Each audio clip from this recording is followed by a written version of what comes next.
नमस्काराः बन्धवः। सिद्धान्तकौमुद्याः वादिप्रकरणपाठे अद्य दशोत्तरशततमे भवतां समेषां श्रोतृवर्गाणां हार्दिकं स्वागतम् अस्ति। विगते पाठे कमुकान्तौ इति धातोः लुङि अचिकमत इति रूपसिद्धि प्रसंगे सन्वद्भाव विधायकं सूत्रं सन्वल् लघुनीचं परे नगलोपे किंच अभ्यासे दीर्घ विधायकं सन्वद्भाव विषये एव दीर्घो लघो इति सूत्रं च व्याख्यातं सूत्र व्याख्यान पूर्वकं लुङि लकारे रूपाणि अपि सर्वाणि साधितानि निगदितानि च। अद्य एते सूत्रे अधिकृत्य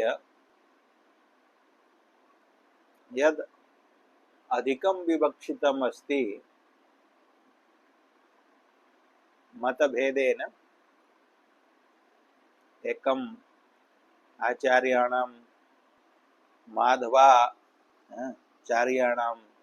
मतम् अपरं ग्रंथकृन् मतं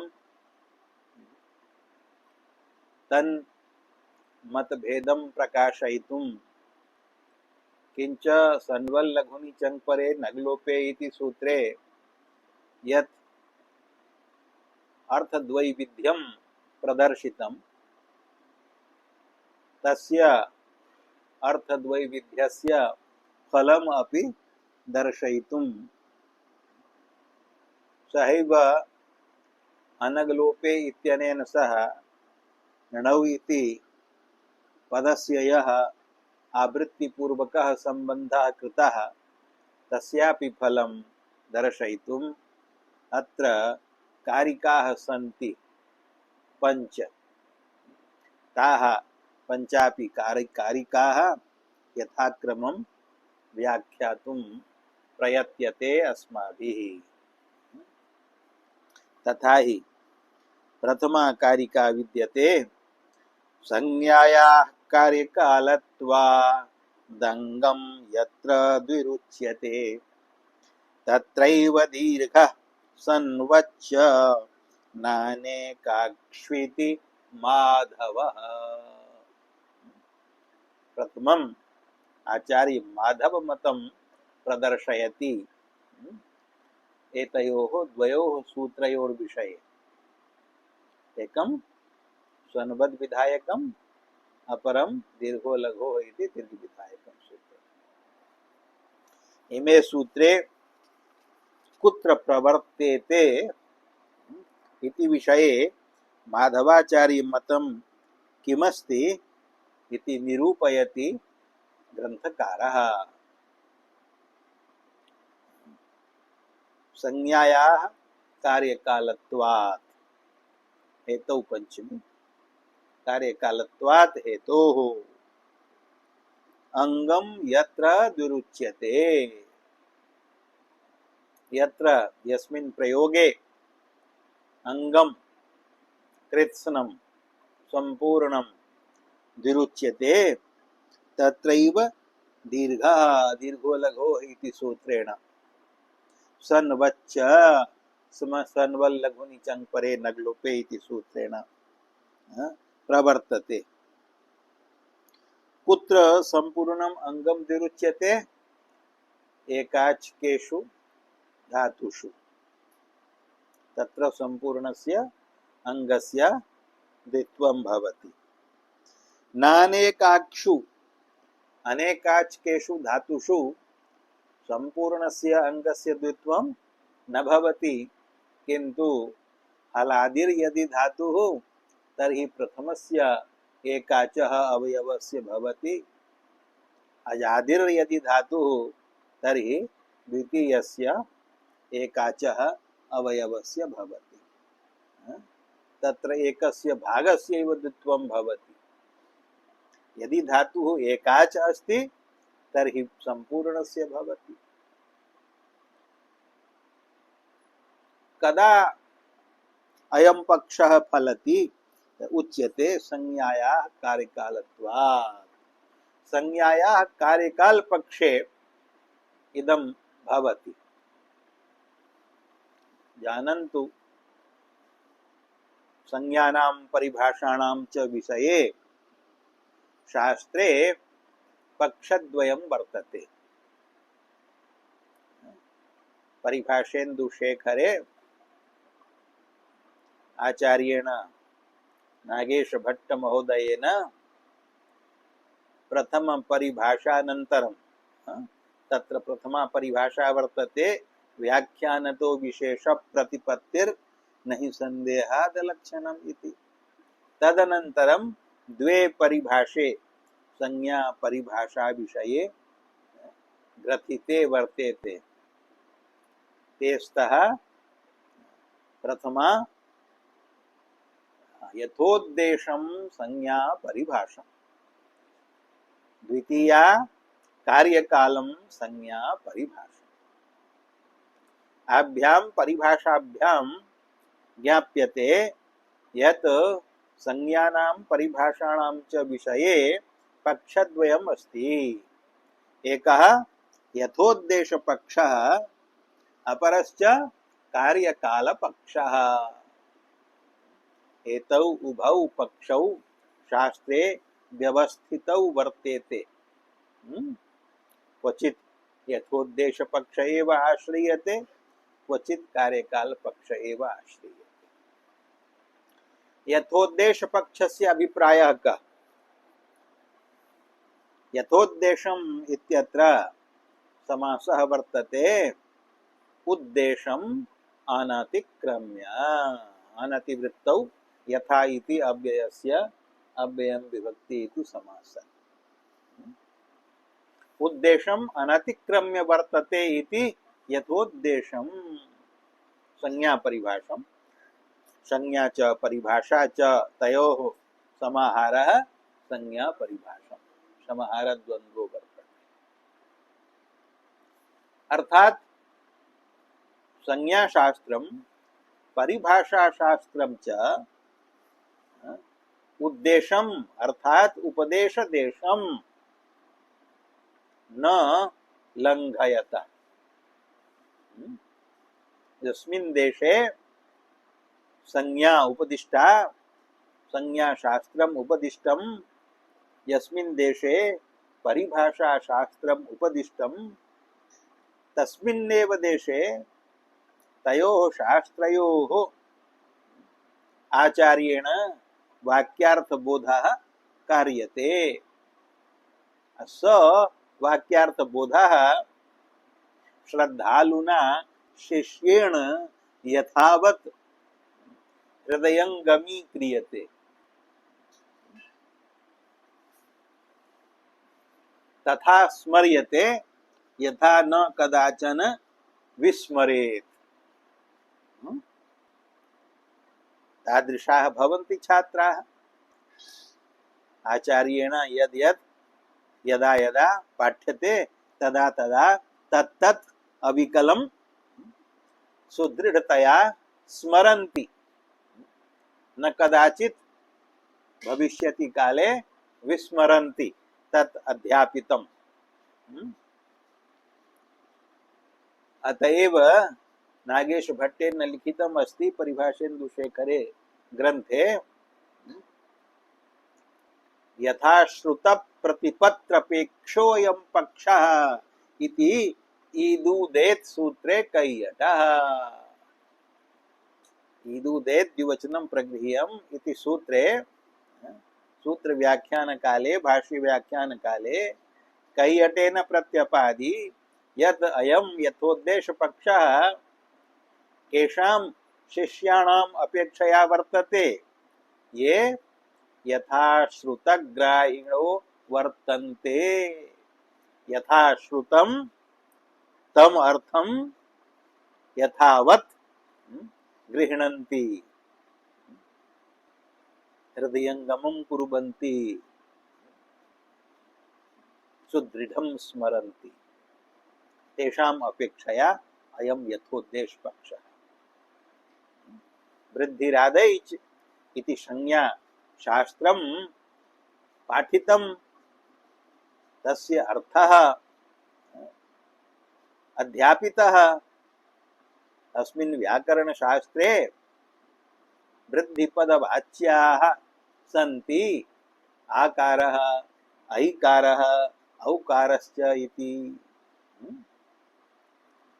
स अर्थः शिष्येण बुद्धौ सुदृढ़तया सन्निधापितः संस्थापितः। अत्र शास्त्रे यत्र यत्र वृद्धिः इति पदम् आगच्छेत् तत्र तत्र तस्य अर्थो ज्ञातव्यः अस्माभिः। कः? आकारः ऐकारः औकारश्च इति। अतः यदा आचार्यः मृजेर्वृद्धिः इति सूत्रम् अध्यापयति तदा शिष्यस्य मनसि तत्र शंका न जायते यत् वृद्धि शब्दस्य को अर्थः। सः श्रवणमात्रेण मृजेर्वृद्धि इति सूत्र श्रवणमात्रेण स्मरति तम अर्थम वृद्धिरादैच इति स्थाने यत् पठितं यत् अधीतं तम अर्थम झटिति स्मरति। वृद्धि शब्द वाच्यः अस्ति आकारः ऐकारः औकारश्च। मृजेः अंगस्य इकः स्थाने वृद्धिः भवति इति विधि सूत्रार्थे ज्ञाते। सः जानाति यद् ऋकारस्य स्थाने आकार रूपायां वृद्धौ तस्य रपरत्वे आर् इति अंतरतमः आदेशो भवति। मार्ष्ट इति प्रयोगः सिद्ध्यति। एवमेव सर्वेषां संज्ञाशास्त्राणां सर्वासां परिभाषाणां विषये ज्ञातव्यम्। तो यथोद्देश पक्षे या संज्ञा या परिभाषा यत्र उपदिष्टा वर्तते अष्टाध्याय्यां तत्रैव तस्य अर्थबोधः सुदृढ़तया बुद्धौ संनिधापितो भवति शिष्येण। तेनैव अर्थेन स्मृतेन सर्वत्र विधि प्रदेशेषु वाक्यार्थबोधं जानाति आचार्य। पुनः पुनः तस्य कृते संज्ञाशास्त्राणां परिभाषाशास्त्राणाम् उपदेशस्य आवश्यकता न भवति। तादृशाः भवन्ति स्म शिष्याः। इदानीं तु न सन्ति। इदानीं तु पुनः पुनः स्मारयितव्यो भवति। अपरः अस्ति कार्यकालपक्षः। कार्येण विधिना विधिशास्त्रेण काल्यते अर्थात स्वसन्निधिं प्राप्यते इति कार्यकालम्। अस्मिन् पक्षे यदा यदा कार्यम् उपस्थितं भवति तदा तदा संज्ञाशास्त्राणां परिभाषाशास्त्राणां पुनः पुनः उपदेशस्य आवश्यकता भवति। संज्ञा शास्त्रोपदेश प्रदेशे यदा सम्यक्तया तस्य अर्थः न बुद्धौ संनिधापितः तदा किं भवति? विधि प्रदेशे वृद्धि गुणादि संज्ञा शब्दे आगते तत्र पृच्छति आचार्यं वृद्धि शब्दस्य कः अर्थः, गुण शब्दस्य कः अर्थः। तदा आचार्यः तत्रापि मिदेर्गुणः मृजेर्वृद्धिः इत्यादिषु सूत्रेषु अपि तं संज्ञा सूत्रम् उपस्थाप्य तदर्थं पुनः पुनः बोधयति। वृद्धिरादैच आदैचः वृद्धि संज्ञाः भवन्ति। अदें गुणः अकारः एकारः ओकारश्च गुण संज्ञाः भवन्ति इति।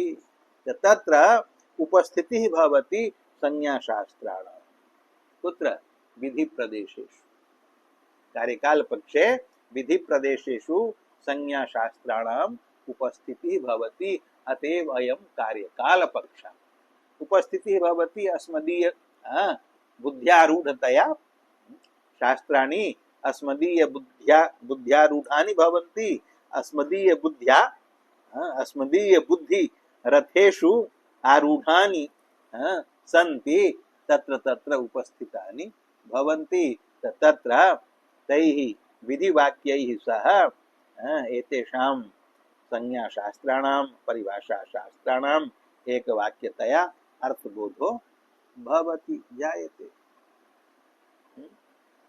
अस्मिन् कार्यकालपक्षे आश्रीयमाणे अत्र किं भवति विधि प्रदेशः अस्ति सन्वल् लघुनि चङ् परे नग् लोपे अतिदेशो विधीयते सन्वद् भावः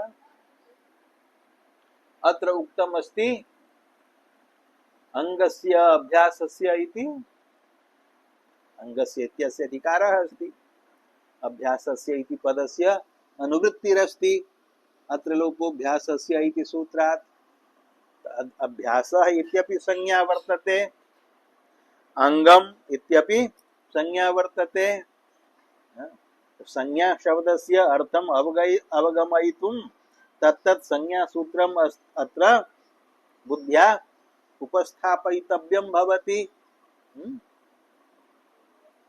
अंग संज्ञा विधायकं सूत्रम् अभ्यास संज्ञा विधायकं सूत्रम् अत्र उपस्थितं भवति यथा अभ्यासस्य इत्यस्ति अंगस्य यः अभ्यासः तस्य सन्वत् स्यात् तो अभ्यास पदस्य अर्थावबोधाय अभ्यास संज्ञा विधायकं सूत्रम् पूर्वोऽभ्यासः इति उपस्थितं भवति तस्य अर्थः कः अत्र शास्त्रद्वित्व प्रकरणे अंगस्य ये द्वे द्वे अर्थात द्वे उच्चारणे विहिते तयोः पूर्वः अभ्यास संज्ञः स्यात् इत्यर्थः क्रियते तस्य अभ्यासस्य सन्वत् स्यात् एवं एक वाक्यता क्रियते अवगच्छन्ति तदा किं भवति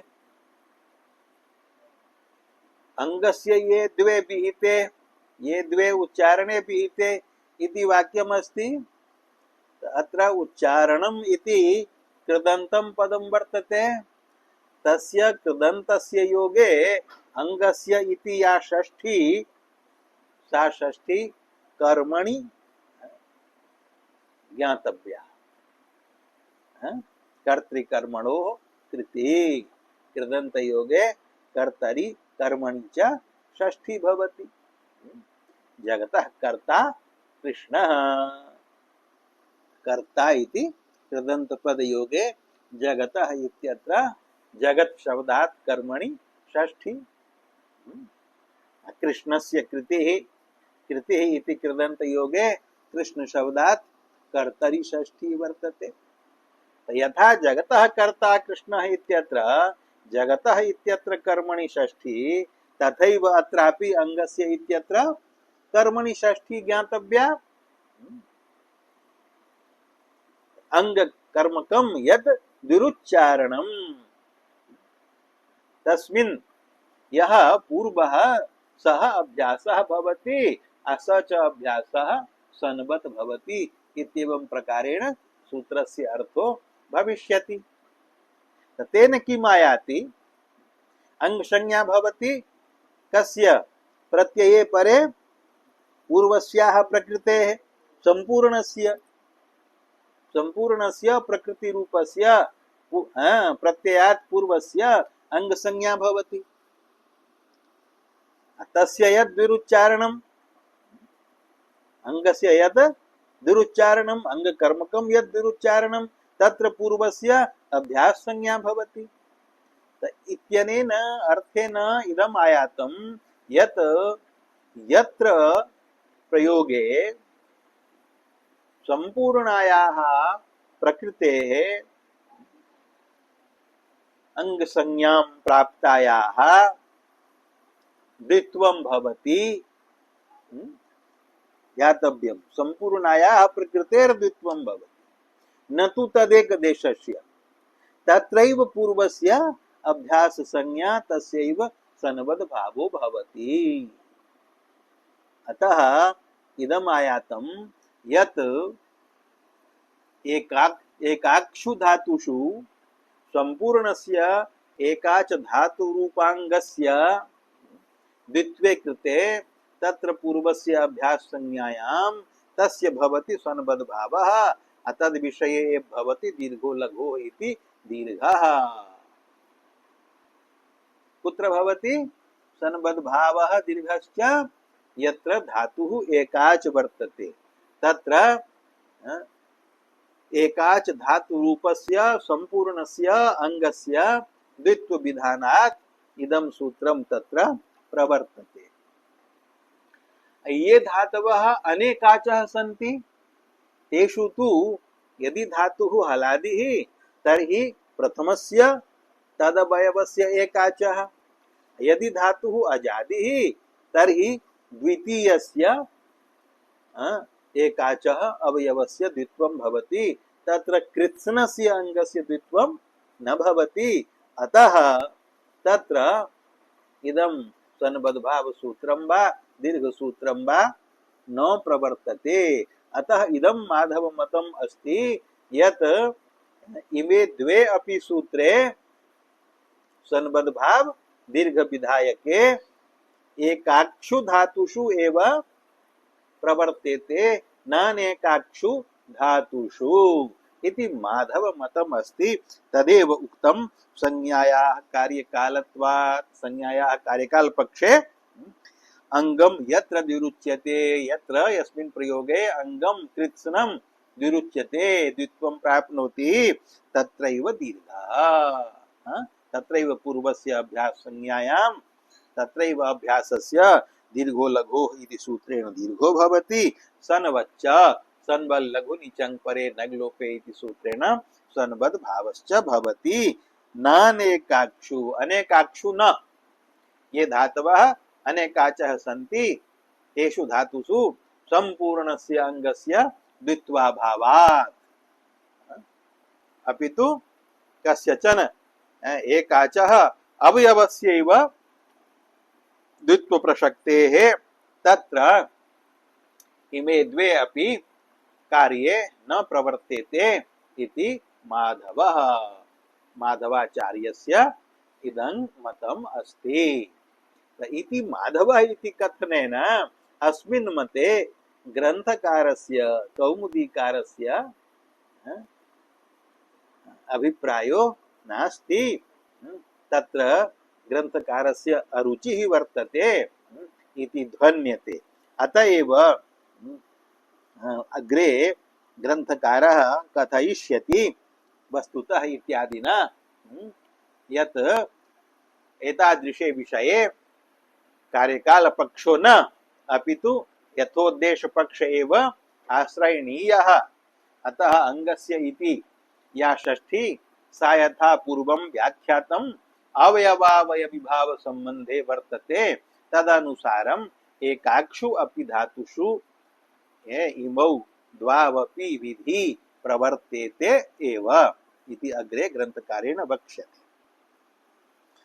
माधव मते किं भवति चकास्त्यर्थापयत्यूर्णोत्यादौ नांगम द्विरुच्यते नानेकाक्षु इति यद् कथितं तस्य इदं व्याख्यानम् अस्ति। अनेकाक्षु न इमे द्वे कार्ये अनेकाक्षु धातुषु न प्रवर्तेते।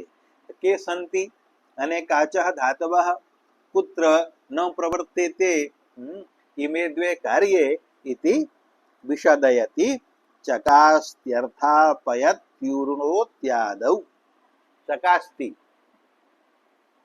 अदादौ चकास्रि दीप्तौ इति धातुः वर्तते। ऋकारस्य इति संज्ञा अस्ति चकास इति धातुः अस्ति। तस्मात् चकास धातोः णिचि प्रत्यये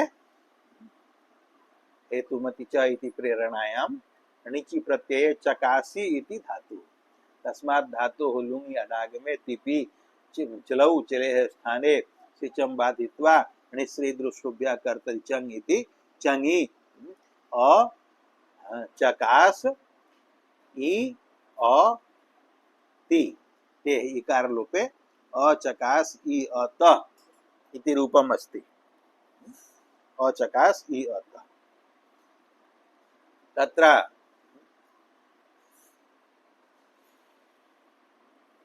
णौ चङ्युपधाया ह्रस्वः इति ह्रस्व विधायकं सूत्रं न प्रवर्तते। यद्यपि चङ् परे णिचि परे उपधायाम् आकारः दीर्घः अस्ति, तस्य दीर्घस्य णौ चङ्युपधाया ह्रस्वः इत्यनेन ह्रस्वः स्यात् इति आशंकितुं शक्यते, परन्तु सह्रस्वो न भवति। कस्मान् न भवति? नागलोपि शाश्वृदिताम् इति निषेधात्। यतो हि अयं धातुः ऋदित अस्ति, अतः अग्लोपी अस्ति। ऋडिकारः अक्, तस्य लोपः भवति, तस्मात् धातुः अग्लोपी अस्ति। अग्लोपिनः धातोः उपधा ह्रस्वो न भवति। णेरण्िति इति णेर्लोपो भवति। किं रूपम् अवशिष्टम्? अचकास अ त। अत्र माधव मते चकास धातोः संपूर्णस्य तु वृद्धिर्न द्वित्वं न भवति, अपितु चकास धातोः यः प्रथमः एकाच् कः चक्, तस्य भवति द्वित्वम्। एकाचो द्वे प्रथमस्य अजादिर्द्वितीयस्य। अयं हलादिः धातुः अस्ति, अतः अस्य प्रथमस्य एकाचः चक् इत्यस्य द्वित्वं भवति। चक् इत्यस्य द्वित्वे चक् चकास इति रूपम् अभ्यासे हलादिशेषे अच चकास इति रूपम्। अच चकास अत। अत्र सन्बद्ध भावः दीर्घश्च न भवति। कुतो न भवति? यतो हि अत्र कृत्स्नस्य अंगस्य द्वित्वाभावात् सन्बद्ध भाव विधायके सूत्रे उपस्थितस्य पूर्वोऽभ्यासः इति संज्ञा शास्त्रस्य अनुसारं यत्र संपूर्णम् अंगं द्विरुच्यते तत्रैव अभ्यासस्य भवति सन्बद्ध भावः। अत्र तु संपूर्णस्य अंगस्य द्वित्वं नास्ति, अतः अत्र अभ्यासस्य सन्बद्ध भावो न भवति। सन्बद्ध भाव विषयाभावात् दीर्घो लघो इति दीर्घश्च न भवति। अतः संयतः इति इत्थमपि न, दीर्घो लघो इति दीर्घोपि न। तर्हि माधवानुसारं किं रूपं सिद्ध्यति? अच चकासत्। चकास धातौ इदं द्वयं कार्यं न प्रवर्तते। तथैव अन्यानि अपि उदाहरणानि। अर्थापयति, अत्रापि अर्थापयति इति कथं भवति? अर्थम् आचष्टे इत्यस्मिन् विग्रहे अर्थ इति प्रातिपदिकात् धात्वर्थे बहुलमिष्ठवच्च तस्यैव प्रपञ्चः अस्ति तत्करोति तदाचष्टे इति गणसूत्रेण भवति णिः प्रत्ययः। तस्मात् शब्दात् अर्थ शब्दात् अर्थ इ अर्थभेदयोरप्यापुग् वक्तव्यः इति वार्तिकेन णिचि परे अर्थ शब्दस्य आपुक् आगमो भवति। तत्र अनुबंध लोपे आप शिष्यते। अर्थ आप इ, अर्थ आप इत्यत्र दीर्घे अर्थापि सम्मेलने अर्थापि, अर्थापि इति ण्यन्तो धातुः। तस्मात् धातोः लुङि अडागमे लुङः स्थाने प्रथम पुरुषैक वचने तिपि चलौ चलेस् चङि। चलेस् चङि कृते किं रूपं जातम्? आ अर्थाप इ अत णेः णेरनिति इति लोपे आ अर्थाप अत। अत्र अर्थाप इति अजादिः धातुः, अतः अकारस्य द्वित्वं न भवति। रेफस्यापि नन्द्राः संयोगादयः इति निषेधात् न भवति। थाप इत्यत्र आकारस्य उपधा ह्रस्वे कृते थप इति भवति। तस्य थप इत्यस्य द्वित्वं भवति। द्वित्वे पूर्वस्य अभ्यासज्ञायाम् अभ्यासकार्ये आर्थ आर्थ थप अत अभ्यासे थकारस्य चर्त्वे तकारे आर्त थपत। अत्रापि संपूर्णस्य अंगस्य द्वित्वाभावात् सन्वद्भावो न भवति। यत्र अंगम संपूर्णं द्विरुच्यते तत्रैव सन्वत्। अत्र संपूर्णम् अंगम न अपितु तस्य एकदेशः थप इत्येव द्विरुच्यते। अतः अत्र सन्वद्भावः दीर्घश्च न भवति। तर्हि माधव मतेन किं रूपं भवति? आर्तथपत् न तु आर्तिथपत्। एवमेव अन्यत् अपि उदाहरणं दास्यते। किं समयः जायते समयाभावात् अन्यत् उदाहरणम् ऊर्णोत्यादौ ऊर्णोति इत्यादि पदेन अन्यदपि उदाहरणं यद्दातव्यं तत् अग्रिमे पाठे दास्यते। अत्र माधव मते द्वे उदाहरणे प्रदत्ते चकास्ति अचचकासत् अर्थापयति आर्तथपत्। अनयोः उदाहरणयोः सन्वद्भावाभावात् इत्थं न दीर्घश्च न भवति। ओम शांति शांति शांति।